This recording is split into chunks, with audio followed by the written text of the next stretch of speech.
తప్పుడు పనులు చేద్దామనుకుంటున్న మీ అందర్నీ ఆఖరికి కన్న కొడుకైన వరాని కూడా వదిలిపెట్టడు నా పెనివిటి దేవరా. నీ పెనిమిటి అందరిని వదిలిపెట్టి ఎప్పుడో పోయినాడు తల్లి.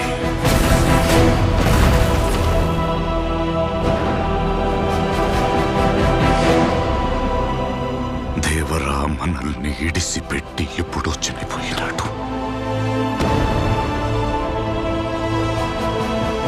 ఇన్నేళ్లుగా అందర్నీ సముద్రం మీద తప్పు చేయకుండా భయపెడతా ఉండేది నీ పెనిమిటి దేవర కాదు.